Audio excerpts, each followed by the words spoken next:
Welcome back. All right, folks, let's talk about 2025 etiquette because let's be honest, the rules are always changing from wedding gifts to tipping expectations and even how to navigate splitting the check. Yeah, that's right. So what's in, what's out, and what's just plain rude. Right.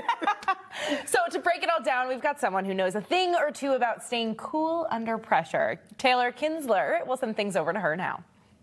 Certified etiquette educator Karen Thomas joins us live with new etiquette rules for the new year. Hello. Hello, how are you? I'm great. How are you? And I'm about to be better because I have so many questions on these items that you are discussing today. First up, wedding gifts. Wedding gifts, and this is a huge one. We all have heard of the per plate charge. Yes. That is no longer the etiquette rule. Really? Yes, we do not base it on that. We base it on how well we know someone. Thank you. So, and it makes sense because, you know, you don't just go and, I mean, how do you know how much per plate is? Do you know? Did you call the bride and say, hey, was that true? That's true. So, you know, you don't know that. We base it on how well you know the person and you give accordingly. So let's say it's a relative, a far out relative, whatever. Right. Anywhere 100 or over is fine. But let's say it's your sister. Yeah. Or somebody even, you know, closer to you. Obviously, you'll step up a little You're going to step it up and you're going to stay within your monetary boundaries, though. So again, don't go overboard, but do it. And the base thing is to do how well you know them.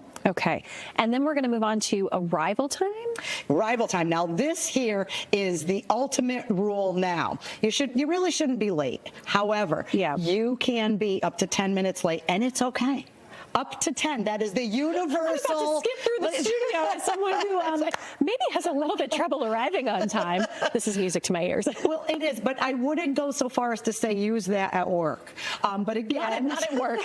In social settings, yes, not at work. Exactly, and that's the new universal time is 10 minutes. But always call and let them know if you are going to be late. That's just the nicety. Okay, so good to know. Now let's talk about Venmo. I've been to so many group outings lately, and I never know what the right etiquette is, you know, and especially if you need to remind someone, that can be tricky. Don't send the reminder. Don't do it. Do not send the reminder. No. Wait. If you're going to work it into a conversation, okay? So perhaps you're talking to that person or you're out again or something. I like that. And work it into a conversation. Oh, that's right. I picked up the drinks last time. But if you owe somebody for Venmo, make sure that you do it in as much quick a time as possible. Okay. What about splitting the bill? Splitting the bill. Now, this one is huge. If it's friends and it's you're always good friends like that. Just split the bill. Don't be going, oh, Taylor, I had one cocktail. You had 3 shrimp. I had one chicken tender. Exactly. And I've been out with people who do this, and I'm just so. I know. So that is so gauche. However, we want to make sure if you're going out, let's say it's 4 girlfriends and you guys always go out or whatever, you know real well, just split the bill. Put it in and split it. But if you're not going to, please do this and tell the waiter or waitress ahead of time that, by the way, we would like separate checks. Right. Makes I've things also easier. seen situations where, for example, maybe someone's not drinking and the alcohol bill might be a little higher. What do you do in that situation? So in that situation there, you can absolutely say to them, you know what, you didn't drink, so therefore, you know what, just exactly. And you know what, just be kind. But again, if you're getting down, don't get into the nitty gritty, you know, of like, you know, 1 shrimp, and I had that, and you had my 1 French fry. No. Okay. And then last but certainly not least, compliments. I love to hype people up, right? Yes. There's a way to do it? Well, there's a way to do it, but just remember this. It's more so in the way that you respond, Taylor. So if I say to you, oh, that is a beautiful dress, you don't need to go into oh, really? I got it here, and I did this, and I did that, and I am so guilty. I do too. Thank you so much. It has pockets. Yes, just go into the thank you. A simple thank you, and just keep going, and that way you're not dragging further and be like, I know. Well, you could if you want. Not. But again, just a simple thank you. I think we've gotten away in society of just accepting compliments and feeling good. Exactly. Like, oh, I didn't feel good about myself today. But no, none of that. Just, you know what? That looks fabulous on you today. Thank you. Perfect. And look at that. Great tips as always.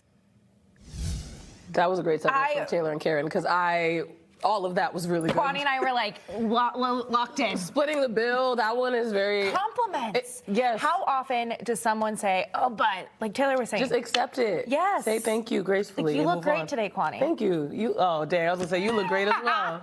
Already not Just listening. accept the compliment. I love Thank that. you. We could all use those tips. And so, Karen and Taylor, thanks for that. That was good. All right, guys. Well, thanks for hanging out with us today. We are continuing our countdown to Kwani's birthday. Yes. Oh, and then Valentine's Day as well, I guess. I guess Valentine's Day first, Trying to and then upstage. Kwani's birthday. Yeah. We'll see you back here tomorrow. Yeah.